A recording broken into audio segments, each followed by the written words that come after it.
Do you know one reason why you might be getting rejected in your job application is because you've put in your application just a bit late, and that can result into you getting a rejection email? Well, in this video, I'll be sharing with you the best possible time you need to apply to a graduate program and some myths around graduate job application.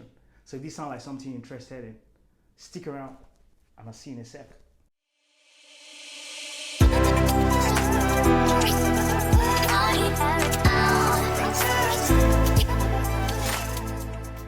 Hello guys, welcome back to my channel. My name is Kolade. I'm very happy to see you guys once again.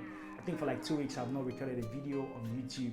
I've been very busy, but of course, here you have it. So without wasting any time, let's get straight into the video. So like the video says, when is the best possible time to apply to a graduate program?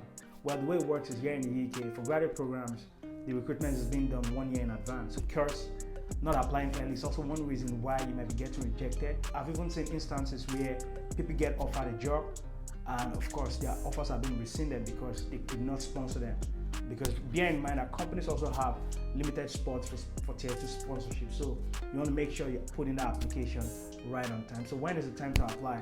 The way it works in the UK is the recruitment cycle for graduate program is being done 1 year in advance. So for example, if you want to work for next year September, or you want to start your graduate program next year September, you need to apply this year September.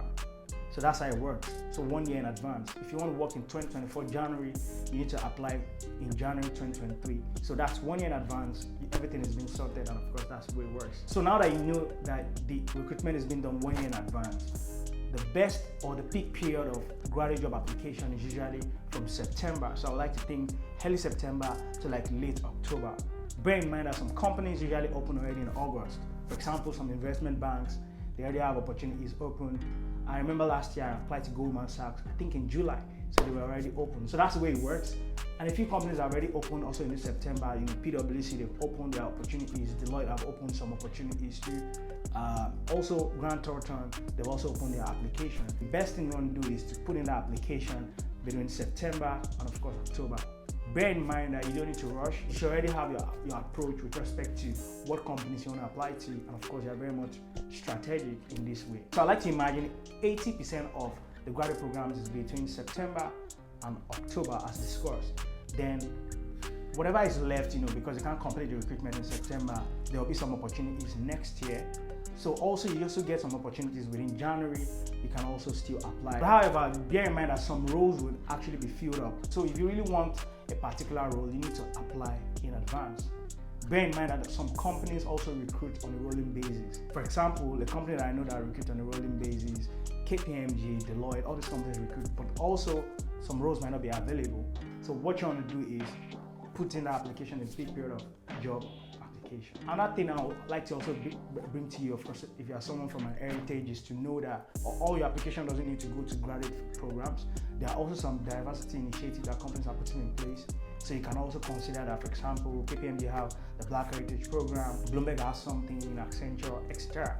So you also want to apply to this, and that way you get a direct entry into the assessment center, which is the final round interview. So that's basically it with respect to when to apply. So put in the application early as possible, and of course get yourself ready for the online assessment. So what can you do? You can start practicing for your test, start practicing for your interview, do mock interview, so that once that time comes, you are already ready. And that leads me to the myths around graduate programs. One very popular myth around graduate program is age, right?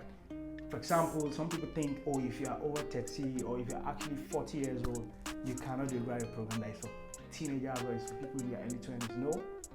In my own case, I'll be 30 when I start my graduate program. So age is no barrier. And of course, a lot of companies preach about diversity and inclusion. So don't let your age stop you from applying. Another thing about graduate programs with respect to all these multinational companies is, do I have a chance?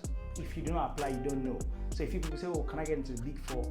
Do I need to know someone? You don't need to know no one. Put in the application, and of course, try your luck. You can't know if you don't try. So don't let that limit you. So put in the application. Another myth again with respect to a graduate application is the fact that people think you already need to have experience. That's why it's called a graduate program.